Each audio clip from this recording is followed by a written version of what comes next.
بسم اللہ الرحمن الرحیم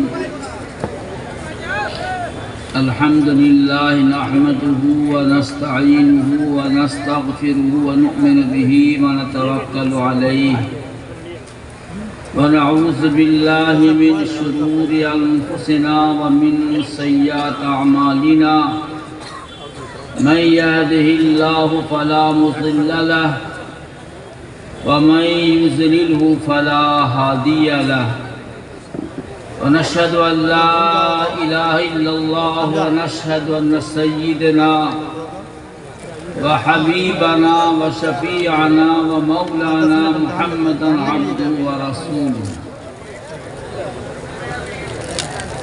أما بعد قال النبي صلى الله عليه وسلم نصر الله امرأً سمع مقالتي فحفظها ووعاها وأداها كما سمعت رب حامل فقه غير فقيه ورب حامل فقه لا من هو أفقه منه او کما قال علیہ الصلاۃ والسلام۔ معزز سامعین کرام، کافی دیر سے آپ لوگ بیانات سن رہے ہیں، کافی تاخیر ہو گئی ہے اور حضرت دامت برکاتہم کو بیان کرنا ہے۔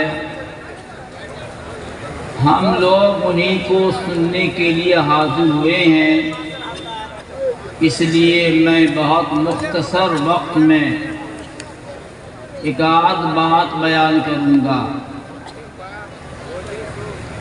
اللہ رب العزت نے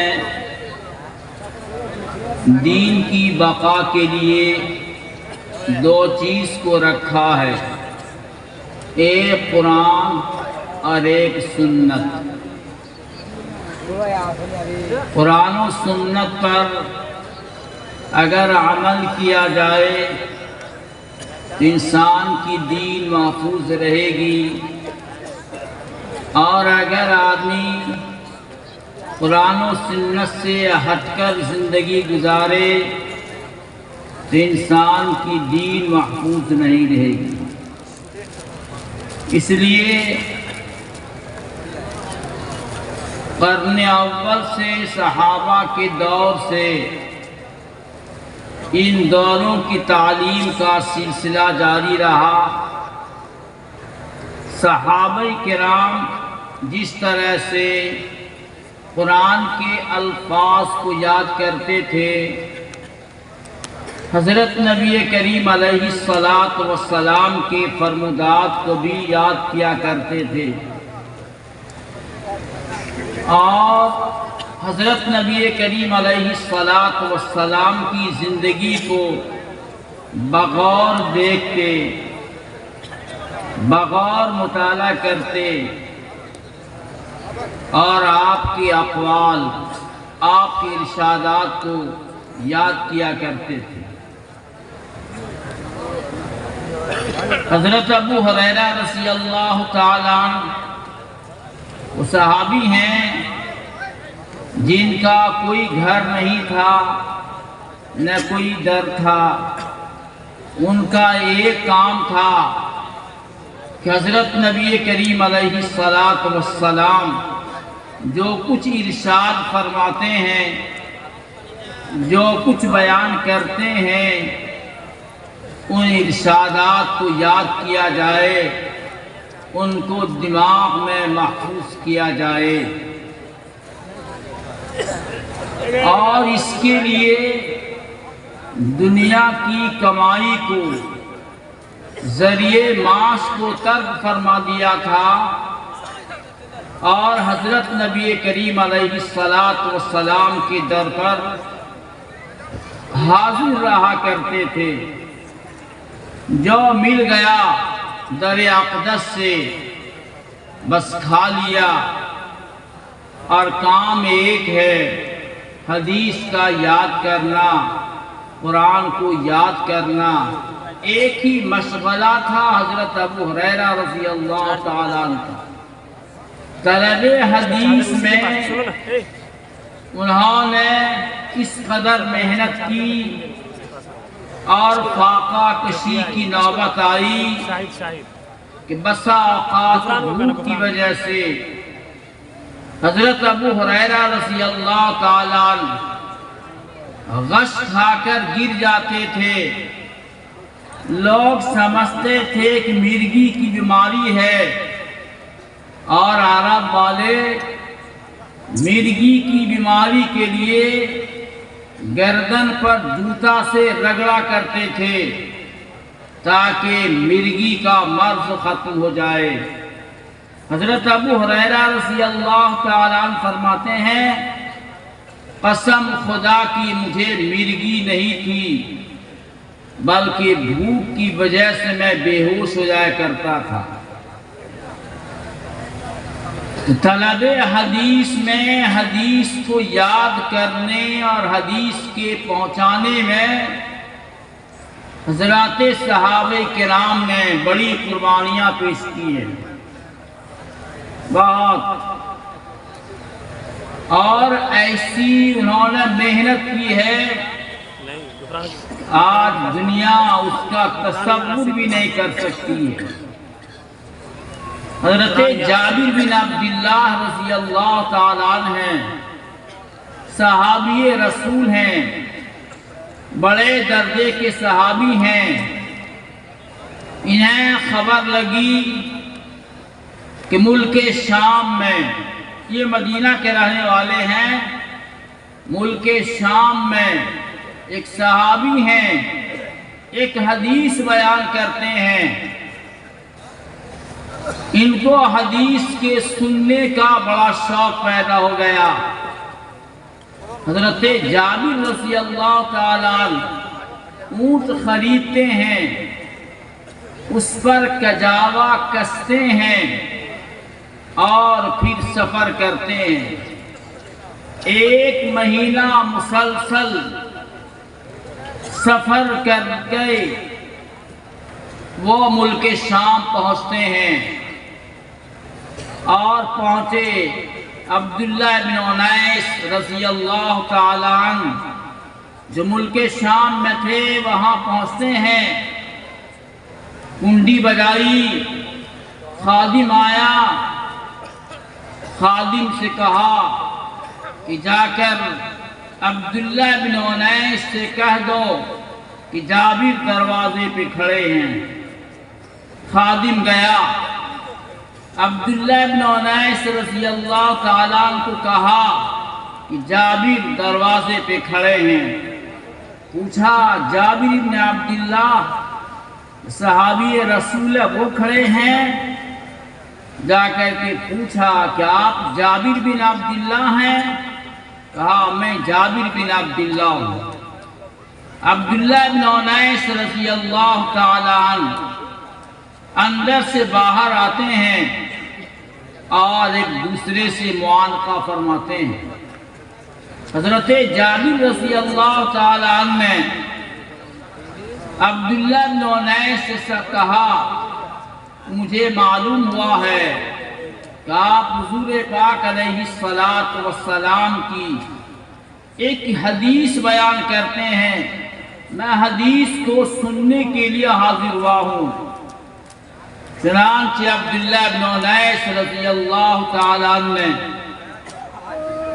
حدیث سنائی کہ میں نے سنا حضور پاک صلی اللہ علیہ وسلم سے کہتے ہوئے کہ اللہ تعالیٰ قیامت میں آواز دیں گے، ینادی بصوت، آواز دیں گے الفاظ کے ساتھ جس کو قریب اور بعید سب سنے گا۔ اللہ فرمائیں گے انا الملک الدیان، میں بادشاہ ہوں، بدلہ دینے والا ہوں۔ یہ حدیث سنتے ہیں اور ملک شام سے واپس چلے آتے ہیں۔ تو صحابہ اپنے زمانے میں حدیث کو سیکھنے کے لیے 1 مہینے کا سفر کیا کرتے تھے، اور اپنی ساری کمائی، اپنی ساری آمدنی، اپنا سارا مال صرف طلب حدیث میں خرچ کر دیا کرتے تھے۔ یحییٰ بن معین ایک بڑے محدث ہیں، ان کے والد نے 10,05,000 روپے چھوڑے تھے، چاندی کے سکے۔ ان کا خیال تھا کہ مال بہت زیادہ ہے، میرے بعد میرا بیٹا آرام کی زندگی گزارے گا، لیکن اللہ رب العزت یحییٰ بن معین کو بہت بڑے محدث بنانے والے تھے، اس لیے انہوں نے بجائے آرام پرستی کے، بجائے آرام طلبی کے، سارا مال طلب حدیث میں خرچ کر دیا۔ حضرت امام بخاری رحمۃ اللہ علیہ جو مشہور محدث ہیں، وہ طلب حدیث کے لیے نکلے، انہوں نے سارا مال خرچ کر دیا۔ بعض موقع وہ بھی آیا کھانے کے لیے سامان نہیں تھا، درخت کے پتے جھاڑ کر کے اور چبا لیا کرتے تھے۔ ایک بار امام بخاری رحمۃ اللہ علیہ بیمار ہوئے، حضرت امام بخاری رحمۃ اللہ علیہ کا پیشاب حکیم کے سامنے پیش کیا گیا۔ حکیم نے کہا کسی زاہد اللہ والے کا پیشاب ہے جو سالن نہیں کھاتا ہے۔ امام بخاری رحمۃ اللہ علیہ سے پوچھا گیا، فرمایا میرے پاس وقت نہیں ہے، میں روٹی کو سالن کے ساتھ کھاؤں، میرے پاس وقت نہیں ہے، اس لیے میں تنہا روٹی چبا لیا کرتا ہوں۔ حکیم نے کہا بغیر سالن کے آپ روٹی اگر کھائیں گے آپ بیمار ہو جائیں گے۔ حضرت امام بخاری رحمۃ اللہ علیہ نے فرمایا میرے لیے روٹی کو سالن کے ساتھ کھانے کا موقع ہی نہیں ہے، ہاں یہ کر سکتا ہوں کہ میں روٹی کو شکر کے ساتھ کھا سکتا ہوں۔ ہمارے اکابرین نے، ہمارے بڑوں نے، اللہ والوں نے طلب حدیث کے لیے، حدیث کو سیکھنے اور سکھانے کے لیے، حدیث کو یاد کرنے کے لیے ایسی قربانیاں پیش کی ہیں جن کا ہم تصور بھی نہیں کر سکتے، جن کا ہم خیال بھی نہیں کر سکتے ہیں۔ ہم انہی کے نام لیوا ہیں۔ ہمیں بھی چاہیے حدیث کو یاد کرنے کے لیے، حدیث کو پڑھنے کے لیے ہم موقع نکالیں اور بڑے علماء سے، بڑے عالم سے، اللہ والوں سے ہم حدیث پاک کو سیکھیں اور یاد کریں۔ ایک بڑا فتنہ پیدا ہو گیا ہے، بڑا فتنہ یہ پیدا ہو گیا ہے کہ لوگ آج کل احادیث کو تلاش کرتے ہیں، موبائل کے ذریعے تلاش کرتے ہیں۔ ظاہر بات ہے موبائل کا سارا سسٹم ان لوگوں کے ہاتھ میں ہے، اسلام دشمن ہے۔ اب احادیث کو جب ہم موبائل کے ذریعے تلاش کرتے ہیں ہمیں صحیح نتیجہ، صحیح علم حاصل نہیں ہوتا ہے۔ ربیعۃ الرائے امام مالک رحمۃ اللہ علیہ کے استاذ ہیں، تابعی ہیں، بڑے درجے کے محدث ہیں، احادیث کا بیان کرنا ان کا بڑا مشغلہ تھا۔ ربیعۃ الرائے ایک روز بہت زیادہ رو رہے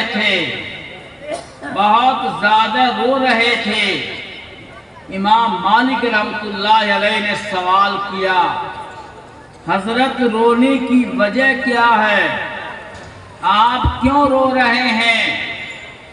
فرمایا، آج لوگ علم کو کم ظرفوں سے سیکھ رہے ہیں، کمتر لوگوں سے سیکھ رہے ہیں، نالائقوں سے سیکھ رہے ہیں، یہ ہلاکت کا پیش خیمہ ہے۔ اور فرمایا حضرت نبی کریم علیہ السلام نے کہ علامات قیامت میں سے ہے کہ ان یلتمس العلم عند الاصاغر، کہ لوگ اصاغر کے پاس، کم ظرف کے پاس، چھوٹوں کے پاس جا کر کے علم کو حاصل کریں گے، یہ علامات قیامت میں سے ہے۔ اس لیے اگر ہمیں حدیث کے یاد کرنے کا، حدیث کے پڑھنے کا شوق ہو تو بڑے علماء سے حدیث کو پڑھنا چاہیے۔ محض موبائل پر دیکھ کر کے حدیث کو نہیں پڑھنا چاہیے، اور اس کو دیکھ کر علماء سے سوال نہیں کرنا چاہیے۔ اس لیے آپ علم کو حاصل کریں، علم کو پڑھیں، حدیث کو یاد کریں، حدیث کو پڑھیں۔ جامع رحمانی میں الحمدللہ پوری حدیث، دور حدیث کے پڑھانے کا انتظام کیا گیا ہے۔ یہاں علماء، طلباء آ کر پڑھتے ہیں اور بخاری شریف مکمل کرتے ہیں، اور صحاح ستہ کی کتابیں پڑھتے ہیں اور یاد کرتے ہیں۔ اللہ رب العزت نے اس ادارے کو علم حدیث کی خدمت کے لیے قبول فرمایا ہے۔ اللہ جس کے ساتھ محبت کا ارادہ فرماتے ہیں، اللہ اس کو اپنے دین کی خدمت کے لیے قبول فرما لیتے ہیں۔ ایک زمانہ وہ آیا جب صحابہ اور تابعین نے احادیث کو جمع کیا۔ حضرت عمر ابن عبدالعزیز رحمۃ اللہ علیہ نے ابو بکر ابن حزم کو لکھا تھا کہ احادیث کو جمع کرو، احادیث کو لکھو، مجھے خوف ہے اگر احادیث کو جمع نہیں کیا گیا تو علماء چلے جائیں گے، علم مٹ جائے گا۔ اس وقت میں ایک کام ہوا، احادیث کو جمع کیا گیا۔ صحابہ جہاں جہاں منتقل ہوئے تھے، صحابہ جہاں جہاں گئے تھے، وہاں اپنے شاگردوں کو چھوڑا تھا۔ اس زمانے میں احادیث کو جمع کر دیا گیا۔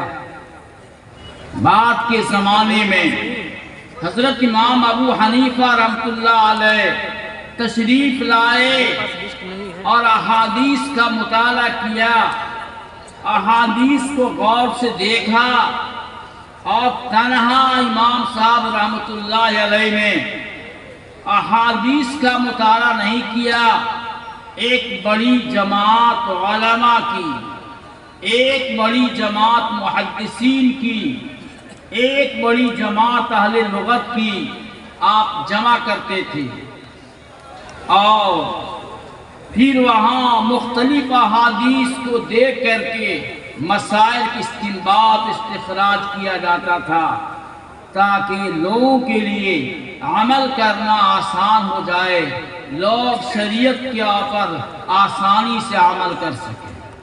حضرت امام ابو حنیفہ رحمۃ اللہ علیہ کا بڑا احسان ہے۔ حضرت امام ابو حنیفہ رحمۃ اللہ علیہ بہت بڑے تاجر واقع ہوئے تھے، جو علماء طلبا ان کے پاس رہتے تھے ان کی کفالت فرماتے تھے، ان کے گھروں کے خرچ کو برداشت کیا کرتے تھے، تاکہ یہ طالب علم اطمینان سے حدیث یاد کرے، احادیث کا مطالعہ کرے اور احادیث سے مسائل کی استنباط استخراج کرے۔ اس لیے ہمیں بھی چاہیے کہ ہم علماء کی کفالت کریں، ہم طلباء کی کفالت کریں، تاکہ علماء اور طلبا اطمینان کے ساتھ علم حدیث کو پڑھتے رہیں، یاد کرتے رہیں۔ یہ مختصر بات تھی، کیونکہ بڑے بڑے علماء کرام بیان کر چکے ہیں اور مجھے بیان کرنے کی عادت بھی زیادہ نہیں ہے۔